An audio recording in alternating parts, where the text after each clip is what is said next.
اعوذ باللہ من الشیطان الرجیم بسم اللہ الرحمن الرحیم۔ یہ بات تو ہم سب جانتے ہیں کہ ایک شخص کو مومن بننے کے لیے اللہ رب العزت پر ایمان لانا ضروری ہے اور رسالت مآب صلی اللہ علیہ وسلم کی ختم نبوت پر یقین کرنا ضروری ہے، آخرت پر ایمان لانا، اللہ تعالیٰ کی بنائی ہوئی تقدیر پر ایمان لانا۔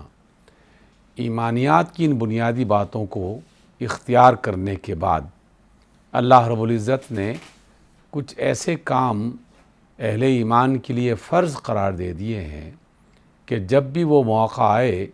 اور انسان کے پاس اس کی صلاحیت ہو تو اسے وہ کام ہر صورت میں پورا کرنا ہے۔ اس کی وجہ سے آقا رحمت علیہ الصلاۃ والسلام اور ختمی مرتبت صلی اللہ علیہ وسلم نے یہ فرمایا کہ اسلام کی بنیاد ایمان کے بعد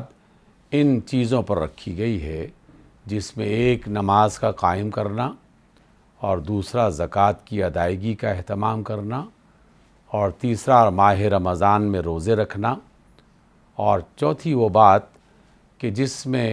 کسی شخص کو جب استطاعت ہو جائے، مل جائے، تو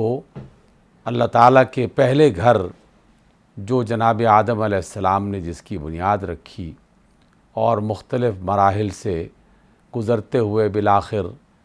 جناب ابراہیم علیہ السلام اور جناب اسماعیل علیہ السلام نے اس گھر کو دوبارہ سے تعمیر کیا، تو اس گھر کی زیارت کرنا اور اس کے لیے حج یا عمرے کا اہتمام کرنا، تو حج کو بھی اللہ رب العزت نے فرض قرار دے دیا۔ حج کے لیے باقاعدہ قرآن مجید میں تفصیل سے تعلیمات دی گئی ہیں۔ پہلی بات یہ ہے کہ اللہ رب العزت نے فرمایا وَلِلَّهِ عَلَى النَّاسِ حِجُّ الْبَيْتِ مَنِ اسْتَطَاعَ إِلَيْهِ سَبِيلًا، اللہ کے لیے لوگوں پر یہ فرض ہے کہ وہ البیت یعنی خانہ کعبہ حرم مکہ میں جسے تعمیر کیا گیا تھا اس کی حج کریں، لیکن جو بھی اس کی طاقت رکھتا ہے، من استطاع الیہ سبیلا، طاقت رکھنے کے حوالے سے بنیادی باتیں جس پر تمام فقہاء کا اور مسالک کے جو ائمہ ہیں ان کا اتفاق ہے قرآن و سنت کی روشنی میں، سب سے پہلی بات کہ وہ شخص مومن ہو، مسلمان ہو، دوسری بات کہ وہ عاقل ہو، عقل مند ہو، کوئی مجنون اور دیوانہ اس پر حج فرض نہیں ہے، اور بالغ ہو کہ جس پر نماز فرض ہو جاتی ہے تو بالغ ہونے کے ناطے سے جس پر روزہ فرض ہو جاتا ہے تو وہ بالغ بھی ہو اور عاقل بھی ہو اور مومن بھی ہو،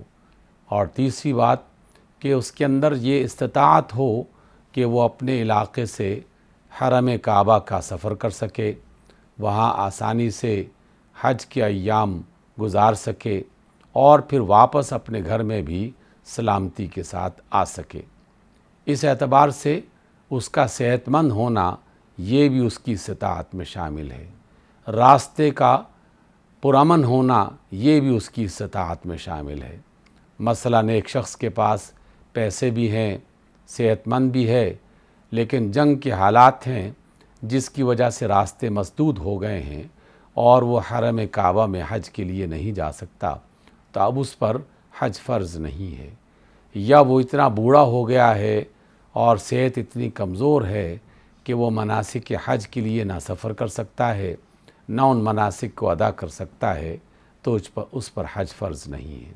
اور اس کے ساتھ ساتھ اس کے پاس رقم اتنی ہو، مال اتنا ہو کہ جس میں وہ اپنے سفر میں بھی خرچ کر سکے اور جو گھر میں باقی افراد رہ گئے ہیں جن کا وہ ذمہ دار ہے تو ان کی کفالت کا بھی اہتمام کر سکے۔ ایسا نہیں ہے کہ وہ حج پہ چلا جائے اور اس کے جو دیگر افراد گھر میں جو بال بچے ہیں تو وہ محتاج ہو جائیں اور وہ دوسروں کے سامنے ہاتھ پھیلانا شروع کر دیں، تو استطاعت میں یہ بات بھی شامل ہے۔ تو جو شخص بھی استطاعت رکھتا ہے، مومن ہے، عقل مند ہے، بالغ ہے، تو اس پر حج فرض ہے۔ دیگر دو باتیں اور بھی فرض ہیں، اور وہ یہ ہے کہ حج کی عبادت ایک ایسی عبادت ہے جو کسی خاص مقام پر ہی ادا کی جا سکتی ہے، اور وہ خاص مقام اللہ تعالیٰ کی طرف سے متعین کیا جا چکا ہے۔ گویا کہ کوئی بھی مسلمان یہ فیصلہ نہیں کر سکتا کہ وہ حج کے لیے اپنے ہی علاقے میں کوئی عمارت مخصوص کر لے اور وہاں کا طواف کر کے وہ یہ سمجھنا شروع کر دے کہ میں نے حج ادا کر لیا ہے۔ حج کے لیے لازماً اسے مکہ میں خانہ کعبہ کے پاس جانا پڑے گا اور وہاں ان مناسک کو پورا مکمل ادا کرنا پڑے گا جس طرح اللہ نے اور اس کے رسول نے ہمیں تعلیم دی ہے۔ اور حج کے لیے ایک اور شرط یہ ہے کہ مقام مکہ متعین ہو چکا، لیکن اس کے ساتھ ساتھ باقاعدہ وقت بھی متعین ہے۔ ایسا نہیں ہے کہ جب آدمی کا دل چاہے وہ کسی بھی وقت اور کسی بھی مہینے میں حرم میں چلا جائے اور وہاں جا کر ان مناسک کو ادا کرنے کے بعد یہ کہے کہ میں نے حج ادا کر لیا۔ گویا کہ یہ چند بنیادی شرطیں جب تک پوری نہ ہوں اس وقت تک حج نہیں ہو سکتا۔ وہ مومن ہو، عاقل اور بالغ ہو، وہ استطاعت رکھتا ہو، وہ مکہ میں جائے اور ذو الحج کے مہینے میں صرف اور صرف انہی ایام میں حج کرے اور اسی طریقے سے کرے جس طرح سے اللہ نے اور اس کے رسول صلی اللہ علیہ وسلم نے بتایا ہے۔ ان بنیادی باتوں کو اختیار کرنے کے بعد اب ہم یہ جاننے کی کوشش کرتے ہیں کہ جو شخص حج کا ارادہ کر لے اسے سب سے پہلا کام کیا کرنا چاہیے۔ دیکھیے، جو شخص حج کا ارادہ کرنے کے لیے جا رہا ہے، ایک تو اللہ تعالیٰ کی متعین عبادت پوری کرنا چاہتا ہے، اور دوسری اس بشارت کو حاصل کرنے کی وہ کوشش کر رہا ہوتا ہے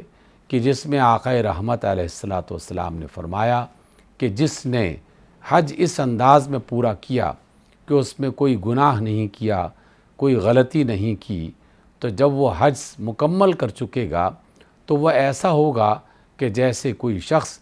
کوئی بچہ جو ہے وہ دنیا میں پیدا ہوا ہے اور نومولود ہے۔ نومولود یقیناً ہر قسم کی خطا اور غلطی سے مبرہ اور پاک ہوتا ہے،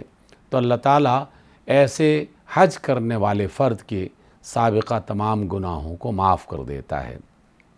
تو جب وہ اس عظیم مقصد کے لیے حج کا ارادہ کر رہا ہے تو سب سے پہلا کام اسے یہ کرنا چاہیے کہ اگر اس نے کسی کا حق مارا ہے تو حق ادا کر دے،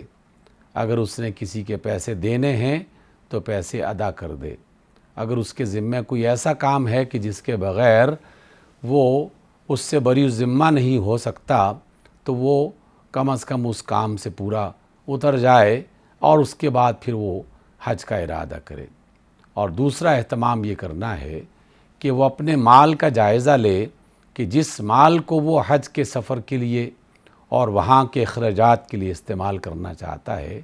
وہ مال کسی بھی طریقے سے حرام کا مال نہیں ہونا چاہیے۔ رشوت کا مال جمع کر کے، ظلم سے کمایا ہوا مال جمع کر کے، کسی کا حق مار کے مال حاصل کر کے اگر کوئی شخص حج کرتا ہے تو اس کا حج اللہ تعالیٰ کے ہاں مقبول نہیں ہوگا۔ وہ محض ایک ایکسرسائز، ایک تھکن ہوگی، اس کے سوا اسے کچھ حاصل نہیں ہوگا۔ گویا کہ وہ اپنے ان تمام معاملات سے پاک صاف ہو کر سفر حج کی طرف، اللہ کے اس گھر کی طرف روانہ ہو۔ اس کے بعد پھر آقا رحمت علیہ الصلوۃ والسلام نے جو ترتیب بتائی وہ یہ کہ ہر مسلمان مرد جو حج کا ارادہ کرتا ہے اسے احرام کی 2 چادریں خریدنی چاہیے یا لینی چاہیے۔ احرام کی 2 چادریں کیا ہیں؟ 2 ان سلے کپڑے، ایک چادر تہمت کے طور پر باندھنے کے لیے اور دوسری چادر کندھوں پر رکھ کے اور اپنے آپ کو دھوپ گرمی سے اور اپنے آپ کو ایک محفوظ انسان بنانے کے لیے استعمال کرنے کے لیے۔ یہ 2 چادریں سفید ہوں تو زیادہ بہتر ہے اور اسی کو پسند کیا گیا ہے۔ آقا رحمت علیہ الصلوۃ والسلام نے ہمیشہ اسی کو پریفر کیا عمرے کے لیے بھی اور اپنے ساتھیوں کو بھی یہی تعلیم دی۔ لیکن اگر کسی کو میسر نہیں ہے اور حالات اتنے ہی تنگ ہو گئے ہیں کہ کوئی اور لباس، سفید چادریں اسے میسر نہیں آ رہی، تو پھر ایک الگ گنجائش کی صورت نکالی جا سکتی ہے، لیکن آج کے دور میں یہ بات کسی صورت میں بھی نہیں کہی جا سکتی کہ اسے 2 سفید چادریں انسلی میسر نہیں ہیں، تو اس لیے 2 انسلی چادریں اس نے لینی ہیں۔ یہ ایک خاص بات کی علامت بھی ہے اور اہل ایمان کو ایک عظیم الشان تصور سکھانے کے لیے اور اس کے مطابق اسے تربیت دینے کا ایک ذریعہ بھی ہے کہ جب حج کرنے کے لیے پوری دنیا سے، مشرق اور مغرب سے، کالے گورے، چھوٹے بڑے، امیر غریب، عالم جاہل، ہر طرح کے لوگ حرم کعبہ کی طرف سفر کر رہے ہوتے ہیں، تو سب کے سب ایک لباس میں وہاں جا رہے ہوتے ہیں۔ گویا کہ اللہ تعالیٰ کے نزدیک کوئی شخص بڑا چھوٹا نہیں، کوئی امیر غریب نہیں، کوئی عالم فاضل اور جاہل جو ہے، اللہ تعالیٰ کے دربار میں جب وہ پہنچتا ہے تو بس وہ اللہ کا بندہ ہی ہوتا ہے۔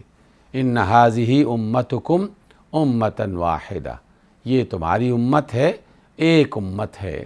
تو وہ باقاعدہ اس کی ایک عملی مثال بن کے حرم کعبہ میں داخل ہوتا ہے۔ تو ہر طرح کے امتیازات کو مٹا کر کہ کوئی شخص یہ نہ سمجھے کہ میں ملک کا سربراہ ہوں، میں بہت ہی امیر اور مالدار ہوں اور وہ فلاں شخص تو غریب آدمی ہے، اس کے لباس سے بھی پتہ نہ چلے اور اس کے جسم سے تو ویسے بھی پتہ نہیں چلتا۔ اس کے ساتھ ساتھ جب وہ یہ 2 چادریں اپنے لیے استعمال کرنا چاہتا ہو، اس کا ارادہ کر لیا ہے، تو پھر پہلا کام اسے کیا کرنا چاہیے؟ پہلا کام یہ کرنا چاہیے کہ وہ باقاعدہ غسل کر کے اپنے آپ کو پاک صاف کر لے۔ پاک صاف کرنے کے بعد وہ وضو بھی اس کے ساتھ اس غسل میں شامل کرے، یا غسل کے فوراً بعد تازہ وضو بھی کر سکتا ہے۔ پھر جسم پر خوشبو مل لے احرام باندھنے سے پہلے، اور جب وہ خوشبو وغیرہ اپنے بدن پہ لگا لے تو پھر احرام باندھ سکتا ہے۔ احرام باندھنے کے بعد پھر وہ 2 نفل رکعتیں ادا کرے نماز کی، اور یہ 2 نفل جو ہیں گویا کہ ایک طرح کے سفر کا ارادہ ہے، چونکہ اس نے حج کا سفر کرنا ہے تو 2 نفل رسول اللہ صلی اللہ علیہ وسلم کی سنت پر عمل کرنے کے لیے وہ ادا کرے۔ اس کے بعد وہ اپنے سفر کی طرف روانہ ہو، اور جب وہ حرم کعبہ کے قریب اس مقام پر پہنچے جسے میقات کہا جاتا ہے۔ میقات حرم کعبہ کے چاروں طرف مشرق، مغرب، شمال، جنوب سے آنے والے مختلف جو لوگ ہیں، وہاں کچھ مقامات کا تعین کیا جا چکا ہے کہ جو شخص اس طرف سے آئے تو فلاں مقام اس کے لیے میقات ہے، جو مشرق سے آئے اس کے لیے میقات فلاں مقام ہے۔ پاکستان، ہندوستان سے جانے والے جتنے بھی افراد ہیں تو حرم کعبہ میں داخل ہونے سے پہلے، گویا کہ مکہ میں داخل ہونے سے پہلے ایک مقام آتا ہے جسے یلملم کہا جاتا ہے، اور جو لوگ بحری جہاز پر سفر کرتے ہیں تو باقاعدہ اس مقام سے جب وہ بحری جہاز گزر رہا ہوتا ہے تو ایک اناؤنسمنٹ ہوتی ہے، اعلان ہوتا ہے کہ میقات آ چکا ہے، جن لوگوں نے حج کی نیت کرنی ہے وہ یہاں سے اس نیت کو اختیار کر لیں، کیونکہ ہر کام باقاعدہ نیت سے شروع ہوتا ہے۔ جس کی نیت میں کچھ اور ہے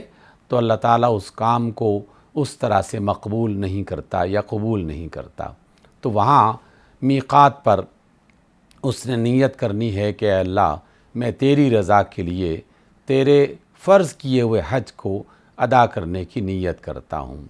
اور اسی طریقے سے جو ہوائی جہاز پہ سفر کرتے ہوئے اس مقام سے گزرتے ہیں تو ہوائی جہاز میں بھی باقاعدہ اعلان ہو جاتا ہے، اناؤنسمنٹ ہوتی ہے کہ جو حج کے افراد ہیں، حاجی حضرات، وہ اس بات کی نیت کر لیں کہ انہوں نے حج کرنا ہے۔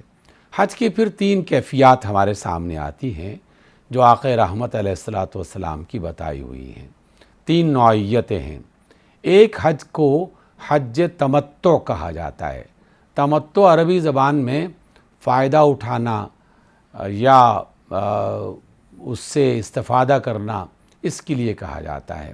اور حج تمتع سے مراد یہ ہے کہ جو شخص حج تمتع کا ارادہ کرے وہ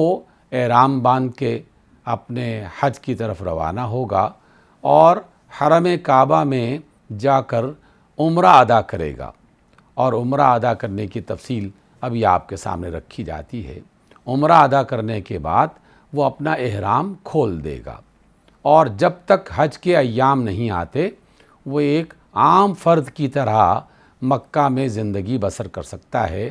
وہ عام لباس میں رہے گا، کھانے پینے کی اجازت ہے، باقی تمام کام وہ کر سکتا ہے۔ لیکن اگر کسی شخص نے ایک دوسرے حج کا ارادہ کیا ہے جسے حج قران کہا جاتا ہے، اور ایسے افراد عام طور پر وہ ہوتے ہیں جو حج کے ایام سے بالکل 1-2 دن پہلے یا بہت ہی کم دن پہلے مکہ میں پہنچ جاتے ہیں، اور ان کی نیت یہ ہوتی ہے کہ جو انہوں نے احرام باندھا ہے وہ اسی احرام کے ساتھ پہلے جا کے عمرہ بھی کریں گے اور پھر اسی احرام میں حج کے سفر پہ روانہ ہو جائیں گے، یعنی حج کے مناسک بھی ادا کریں گے۔ تو عمرہ ادا کرنے کے بعد وہ احرام نہیں کھولیں گے۔ اور تیسرا جو حج ہے، حج وہ حج افراد کہا جاتا ہے کہ ایسے لوگ صرف حج کے بالکل اس دن پہنچے کہ جب حج کا سفر شروع ہو گیا تو بس اس نے صرف حج کی نیت کر لی، اور اس صورت میں وہ مکہ میں داخل ہو گیا۔ جب اس نے احرام باندھ لیا، کسی بھی شخص نے احرام باندھتے ہی اس پر کچھ پابندیاں لگ جاتی ہیں۔ اب وہ شخص نہ اپنے بال کاٹ سکتا ہے، نہ ناخن کاٹ سکتا ہے، نہ شکار کر سکتا ہے، نہ حرم کعبہ کی حدود میں کسی درخت کی ٹہنیاں توڑ سکتا ہے۔ ہر چیز سے بالکل پاک صاف ہو کر، الگ ہو کر، نہ وہ اپنے میاں بیوی جو ہیں باہمی تعلقات قائم کر سکتے ہیں۔ تو اللہ تعالیٰ کی طرف پورے طریقے سے متوجہ ہو کر وہ حج کی طرف روانہ ہوا، اور اب اس نے اعمال شروع کر دیے۔ جو عورت ہے اس کا احرام یہ ہے کہ اس نے جو لباس پہنا ہوا ہے بس وہی لباس اس کا احرام ہوگا۔ البتہ وہ کسی سکارف، کسی کپڑے کے ذریعے سے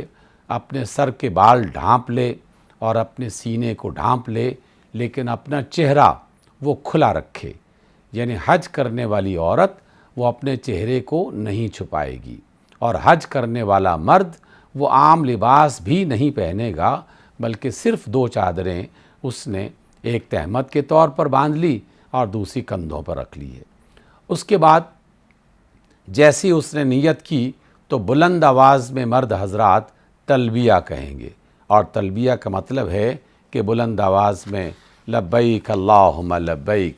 لا شریک لک لبیک ان الحمد والنعمت لک والملک لا شریک لک۔ یہ بلند آواز میں وہ تلبیہ یعنی یہ تکبیرات ہیں، اللہ تعالیٰ کی طرف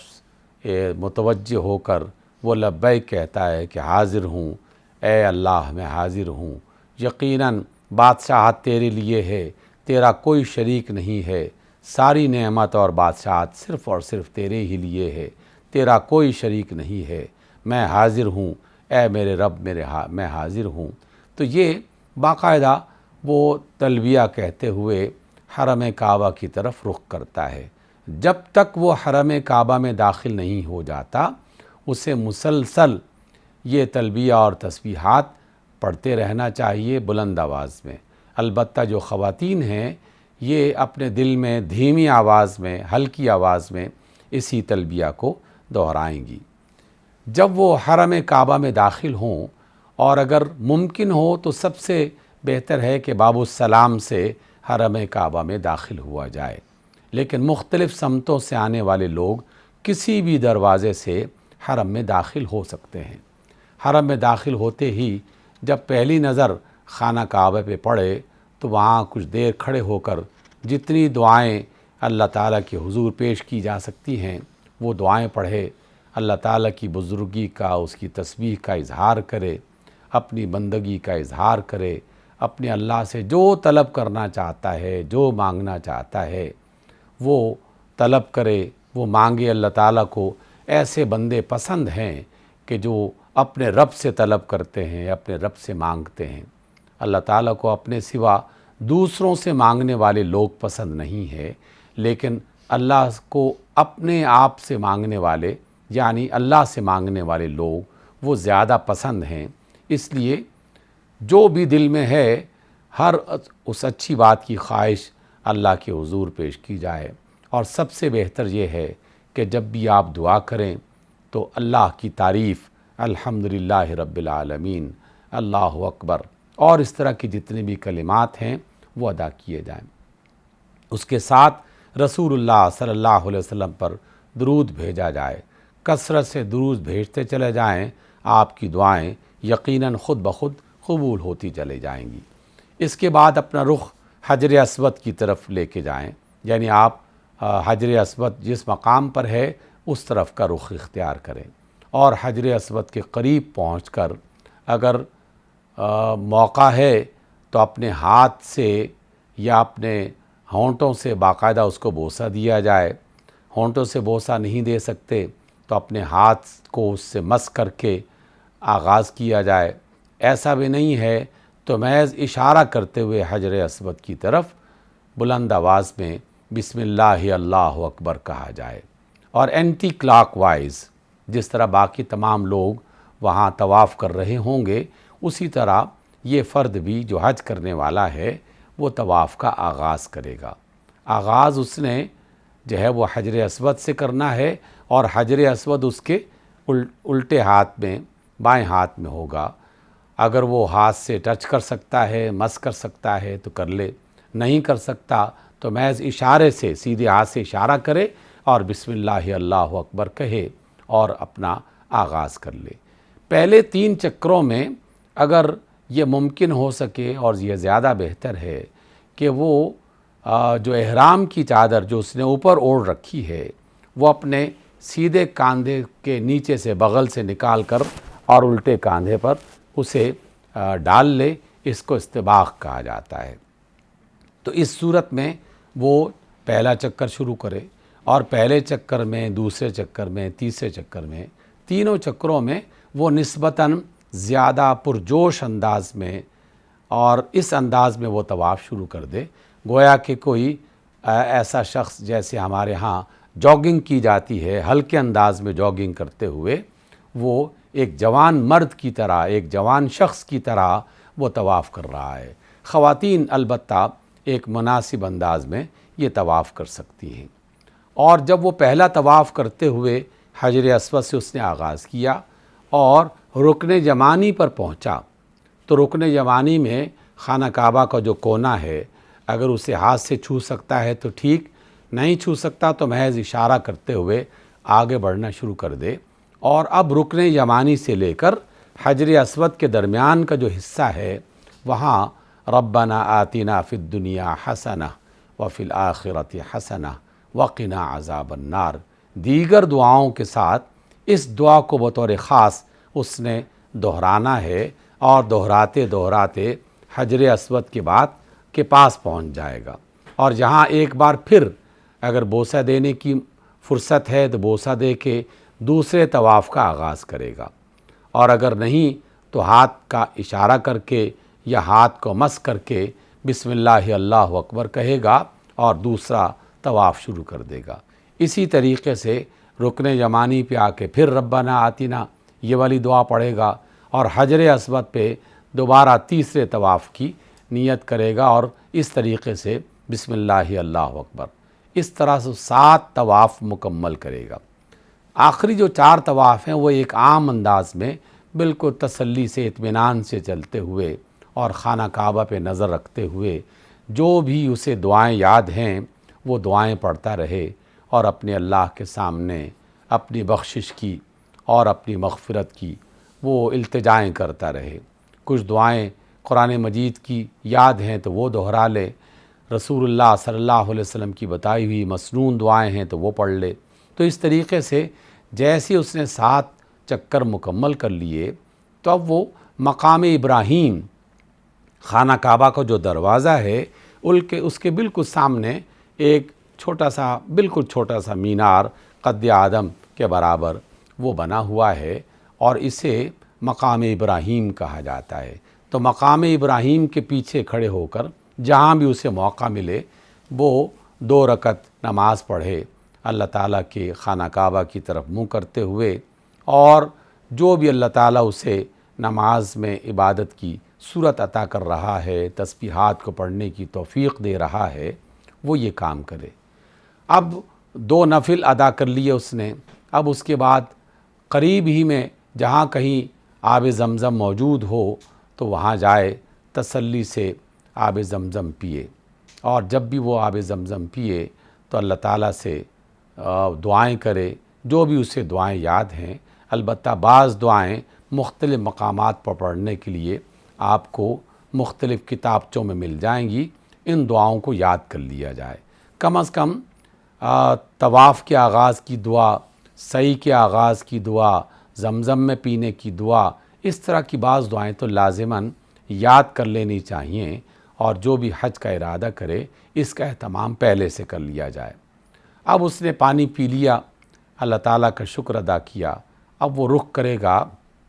صفا اور مروہ کی طرف۔ صفا کی پہاڑی پہ جا کے ایک بار پھر خانہ کعبہ کی طرف رخ کر لے، اور اپنے ہاتھ کے اشاروں سے یا محض اس کا رخ کرتے ہوئے وہ دعا پڑھے، سعی کرنے کا آغاز جس سے کرنا ہے اس نے، اور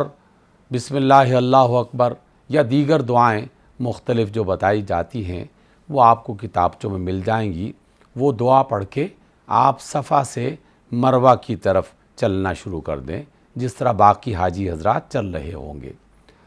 درمیان میں کچھ ہی فاصلہ طے کریں گے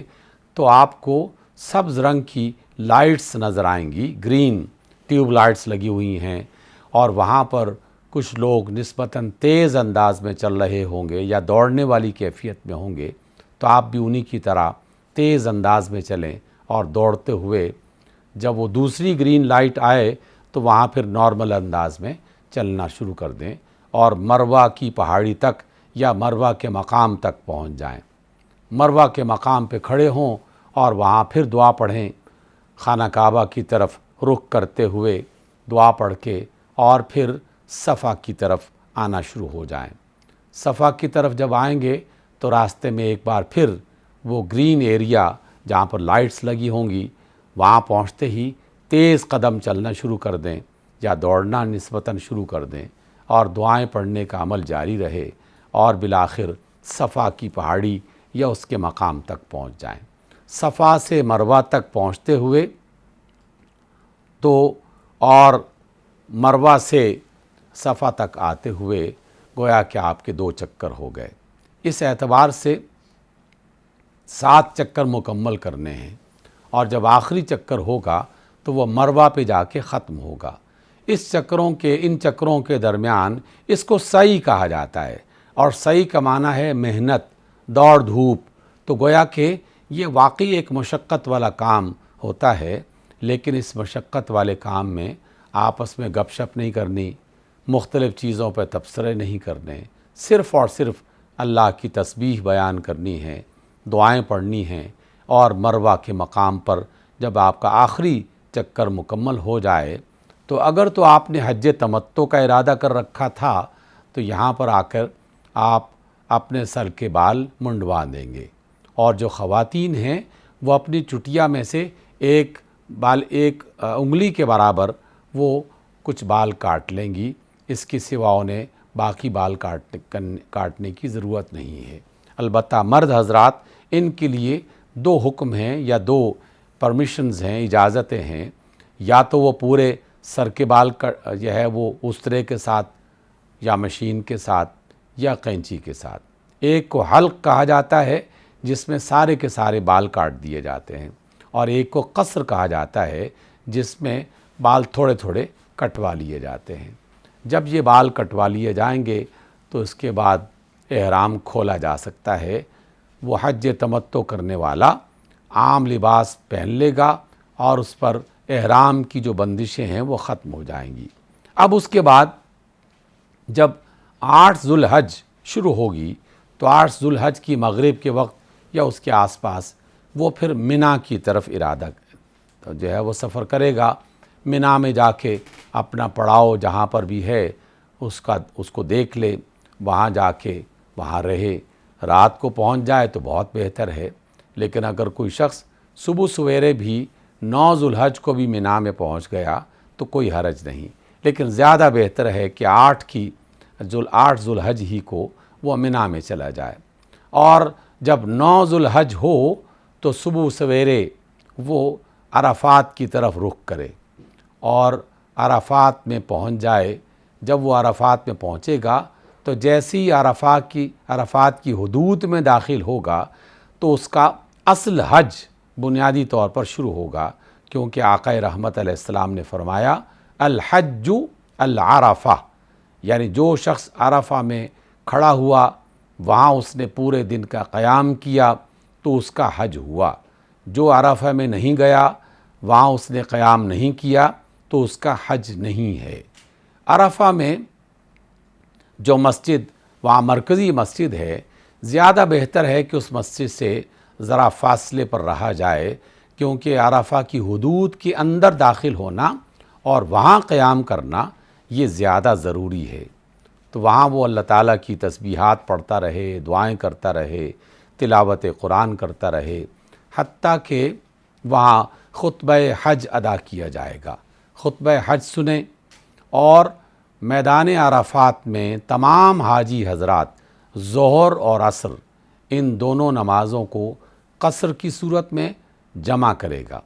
یعنی ظہر کی 2 رکعتیں پڑھی جائیں گی اور عصر کی 2 رکعتیں بیک وقت جمع کر کے پڑھی جائیں گی۔ اس طریقے سے مینا میں عرفات میں ظہر اور عصر کی یہ نمازیں ادا کی جائیں گی، اور پھر جیسے ہی سورج غروب ہوگا، غروب آفتاب تک عرفات کے میدان میں ہی رہنا ہے، باہر نہیں نکلنا۔ اسی میں رہ کر اللہ تعالیٰ کی تسبیحات جو بھی انسان کو اللہ تعالیٰ نے توفیق دے رکھی ہے اس کے مطابق وہ ادا کرتا رہے۔ اس دوران اس بات کی کوشش کرنی ہے کہ کسی کو اذیت نہ دی جائے، کسی کے راستے میں مشکلات پیدا نہ کی جائیں، بلکہ دوسروں کے لیے آسانی کا اہتمام کیا جاتا رہے۔ جیسے ہی سورج غروب ہو جائے تو غروب آفتاب کے بعد مزدلفہ کی طرف اب روانہ ہو جانا ہے، اور مزدلفہ میں جب بھی پہنچے، رات کے کسی بھی حصے میں پہنچیں تو مغرب کا وقت ہو چکا تھا، لیکن مغرب کی نماز ادا نہیں کرنی جب تک کہ مزدلفہ میں نہیں پہنچ جاتے۔ آدھی رات کو مزدلفہ میں پہنچے یا آدھی رات کے بعد یا پہلے پہنچے، تو جیسی آپ مزدلفہ میں پہنچیں گے تو وہاں پہنچنے کے بعد پھر اطمینان سے وضو کریں اور مغرب اور عشاء کی دونوں نمازیں قصر کی صورت میں جمع کریں گے، گویا کہ مزدلفہ میں مغرب اور عشاء کی نماز ادا کی جائے گی۔ اس کے بعد 7 کنکر اکٹھی کر لیں، اور وہ کنکر چنے کے برابر یا اس سے تھوڑے بہت بڑے چھوٹے ہوں تو ٹھیک ہے۔ اس سے بہت بڑے بڑے پتھر آپ نے نہیں جمع کرنے، بس کنکر جو چنے یا اس سے قریب قریب اس کی جسامت رکھنے والے ہوں، یہ 7 کنکر اپنے پاس رکھ لیں۔ زیادہ بھی رکھے جا سکتے ہیں، لیکن کیونکہ اگلے دن صرف 7 کنکر ہی مارنے ہیں تو یہ 7 کنکر کافی ہیں۔ اور پھر جب سورج اس میں فجر کا وقت شروع ہو جائے تو فجر کی نماز مزدلفہ میں ہی ادا کی جائے، اور اس کے بعد جب سورج نکلنے لگے تو پھر مزدلفہ سے مینا کا رخ کیا جائے۔ مینا میں پہنچیں، جب بھی آپ پہنچتے ہیں تو مینا میں پہنچنے کے بعد سب سے پہلا کام وہاں ایک جمرہ ہے، یعنی ایک ایسا مینار سا بنا ہوا ہے، ایک ایسا مقام ہے جسے جمرہ عقبہ کہتے ہیں۔ اس مقام پر آپ پہنچیں اور 7 کنکر جو آپ نے وہاں اکٹھے کیے تھے مزدلفہ میں، اب وہ 7 کنکر آپ نے اس پتھر کو، اس چٹان کو، اس نشان کو مارنے ہیں۔ اس نشان کو شیاطین بھی کہا جاتا ہے، یعنی یہ وہ مقام ہے جہاں شیطان نے جناب ابراہیم علیہ السلام کو جناب اسماعیل کی قربانی سے روکا تھا اور آپ کو پریشان کرنے کی کوشش کی تھی۔ تو ابلیس کو علامتی طور پر یہ کنکر مارنے ہیں اور ابراہیم علیہ السلام کی اس سنت کو زندہ کرنا ہے۔ ہر کنکر مارتے وقت بسم اللہ اللہ اکبر کہہ کے وہ کنکر اس کی طرف پھینکا جائے اور اس کو مارا جائے۔ 7 کنکر مارنے کے بعد اب آپ منا میں اپنے مقام پہ پہنچیں، وہاں آ کر یا پہلے غسل کر لیں، احرام کھول دیں، یا آنے کے فوراً بعد سب سے پہلا کام قربانی کا کر لیں۔ یہ میسر ہو تو بہت بہتر ہے، اور اگر آپ نے پیسے جمع کروا دیے ہیں تو یقیناً جہاں قربانی کا مقام ہے وہاں آپ کے نام کی قربانی ہو جائے گی۔ قربانی کے ساتھ ہی اب آپ اپنے سر کے بال کٹوا دیں گے۔ مرد حضرات یا پورے سر کے بال کٹوائیں گے یا جتنے وہ اپنے بال کٹوانا چاہتے ہیں وہ کٹوائیں گے۔ اب اس کے بعد احرام کھول دیا جائے گا۔ احرام کھولنے کے بعد اسی روز یعنی 9 ذو الحج کو دوسرا کام جو بہت بڑا کام ہے وہ یہ کہ آپ نے حرم کعبہ میں ایک دفعہ آنا ہے اور وہاں طواف کرنا ہے، اور اسے طواف افاضہ کہا جاتا ہے۔ گویا کہ 9 ذو الحج جب آپ مکمل کر لیا اور اب 10 ذو الحج ہو گیا ہے تو 10 ذو الحج کو باقاعدہ جمرہ عقبہ کو کنکر بھی مار دیے گئے، قربانی بھی کر دی گئی، بال بھی کٹوا لیے گئے یا منڈوا لیے گئے، اور پھر اس کے بعد واپس آ جائیں گے۔ اس دوران ایک البتہ اللہ تعالیٰ کی طرف سے اجازت عطا کی گئی ہے کہ قربانی کے لیے کچھ افراد تو وہ ہوں گے کہ جنہیں اللہ تعالیٰ نے قربانی کرنے کی صلاحیت اور استطاعت دی، وہ قربانی کریں گے یا کروائیں گے۔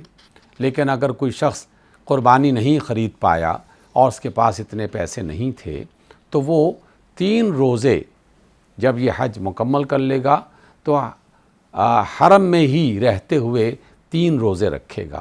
اور جب وہ حج مکمل کر کے اپنے علاقے میں واپس آ جائے گا تو 7 روزے وہاں آ کر رکھے گا۔ گویا کہ قربانی کے بدلے میں وہ 10 روزے بھی رکھ سکتا ہے۔ لیکن جنہوں نے یہ قربانی کے تمام معاملات پورے کر لیے اور پہلے دن کے جو 10 ذو الحج کے جو کام ہیں وہ بھی مکمل کر لیے، تب وہ حرم کعبہ میں جا کے طواف افاضہ کریں گے۔ جن لوگوں نے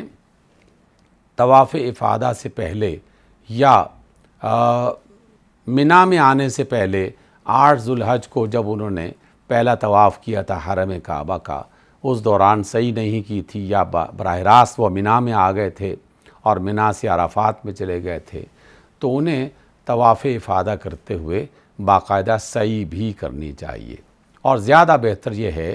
کہ طواف افاضہ 10 تاریخ کو آپ نے حرم کعبہ میں 7 چکر والا طواف مکمل کیا اور پھر سعی جو صفا اور مروہ کے درمیان میں ہے وہ بھی مکمل کر لی۔ اس سعی کرنے کے بعد طواف افاضہ مکمل کرنے کے بعد اب دوبارہ منا کی طرف واپس آنا ہے،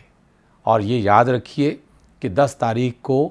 طواف افاضہ مکمل کرنے کے بعد رات کو لازماً منا میں پہنچنا ہے، اور رات کا قیام منا میں ہی کیا جائے گا۔ وہاں آ کے آرام کریں اور فجر کی نماز اور رات میں جو بھی تہجد کی نماز پڑھنا چاہتے ہیں وہ پڑھیں، اللہ تعالیٰ سے دعائیں کریں، اور فجر کی نماز کے بعد بعض فقہا کے نزدیک فجر کے نماز کے بعد فوراً بھی جا کر جمرات پر کنکر مارے جا سکتے ہیں، لیکن احناف کے نزدیک جب سورج ڈھلنے لگے یعنی ظہر کی نماز کا وقت ہو جائے تو اس کے بعد وہ جائیں گے، اور 3 شیاطین کے جو مقامات ہیں وہاں پر باقاعدہ کنکر مارے جائیں گے۔ پہلے شیطان کو 7 کنکر مارے جائیں گے، پھر اس سے آگے جایا جائے گا، کچھ ہی فاصلے پر دوسرے شیطان کے لیے ایک علامتی طور پر ایک مینار سا بنایا ہوا ہے، اس کو کنکر مارے جائیں گے، اور پھر ذرا سا آگے بڑھیں گے اور پھر تیسرے شیطان کو 7 کنکر مارے جائیں گے۔ گویا کہ اس طرح 21 کنکر آپ نے اس روز مارنے ہیں، اور ہر کنکر مارتے وقت بسم اللہ اللہ اکبر یہ کہا جائے گا۔ جب یہ مکمل کر لیا تو پھر دوبارہ آپ نے اپنی قیام گاہ میں واپس آ کر آرام کرنا ہے، اور پھر دوسرے روز جا کر دوبارہ وہی عمل دہرانا ہے، یعنی پہلا، دوسرا اور تیسرا شیطان جو مقامات ہیں ان پہ جا کے کنکر مارنے ہیں، اور کنکر مارنے کے بعد اگر تو اسی روز حرم کعبہ میں واپس آ سکتے ہیں تو آ جائیں، لیکن اگر 12 ذوالحج مغرب ہو گئی اور غروب آفتاب کا وقت ہو گیا تو بہتر یہ ہے کہ منا ہی میں قیام کریں، اور اس کے بعد پھر اگلے دن باقاعدہ ان تینوں شیاطین کو کنکر مارنے کے بعد پھر حرم کعبہ کی طرف واپس آئیں۔ آپ حرم کعبہ میں واپس آ گئے اور منا کی تمام عبادتیں یا مناسک یا حج کے جو ارکان ہیں وہ مکمل کر لیے، جو اللہ کے رسول کی سنتیں ہیں وہ ادا کر لیں، مزدلفہ بھی مکمل ہو گیا، عرفات میں قیام بھی ہو گیا، تو اب آپ آزاد ہیں۔ جیسی آپ حرم کعبہ میں آئیں گے تو اب آپ کی جو بھی نیت ہوگی اس کے مطابق اگلے کام آپ کریں گے۔ حج کے اعتبار سے آپ کا حج مکمل ہو گیا۔ اگر آپ نے وہاں قیام کرنا ہے تو وہ یقیناً اپنی سہولت کے مطابق جو بھی ترتیب ہے اس کو اختیار کریں گے، لیکن اگر آپ کا واپسی کا ارادہ ہے تو واپسی کے ارادے سے پہلے باقاعدہ ایک طواف کا اہتمام کیا جائے، جس طواف کو طواف وداع کہا جاتا ہے۔ طواف وداع مکمل ہوا، یہ گویا کہ اللہ تعالیٰ کی طرف سے اس نعمت کا ایک طرح کا شکرانہ ہے اور ایک طرح سے اپنی محبت کا اظہار ہے۔ خانہ کعبہ پہ نظر رکھ کے جو بھی آنسو بہائے جا سکتے ہیں، جو بھی اللہ تعالیٰ کا شکر ادا کیا جا سکتا ہے وہ کیا جانا چاہیے، اور اس دعا کے ساتھ واپس آنا چاہیے کہ اے اللہ اپنے گھر کی زیارت دوبارہ اور سہ اور بار بار اس کی ہمیں توفیق عطا فرما۔ ہر اس چیز سے محبت کا اظہار ہونا چاہیے جسے اللہ پسند کرتے ہوں یا جس سے اللہ کے رسول صلی اللہ علیہ وسلم نے اپنی محبت کا اظہار کیا ہو۔ اب اس کے بعد اپنے گھروں کی طرف واپس آیا جائے، لیکن ایک بات یاد رکھیے، حج کی عبادت حقیقت میں ابراہیم علیہ السلام کی بعض سنتوں کو تازہ کرنے کا جہاں نام ہے، وہاں رسول اللہ صلی اللہ علیہ وسلم کی اطاعت اور آپ سے محبت کے اظہار کا نام بھی ہے۔ اور سب سے بڑی بات کہ اللہ کی زمین پر ایک پاکیزہ زندگی بسر کرنے کے لیے ایک نادر موقع اللہ تعالیٰ نے دیا، اور اپنے آپ کو ریوائز کرنے، اپنا جائزہ لینے، اپنا احتساب کرنے اور سابقہ زندگی کی خطاؤں سے پاک رہ کر، دور رہ کر آئندہ ایک اچھی زندگی گزارنے کا عزم کرنا، یہ اس سارے حج کا بنیادی مقصد ہے۔ اپنے علاقوں میں واپس آئیں اور ایک اچھے انسان اور ایک اچھے مسلمان کی زندگی بسر کریں۔ اللہ تعالی ہم سب کو حج بیت اللہ کی سعادت نصیب فرمائے اور ایک پاکیزہ زندگی گزارنے کا شرف عطا فرمائے۔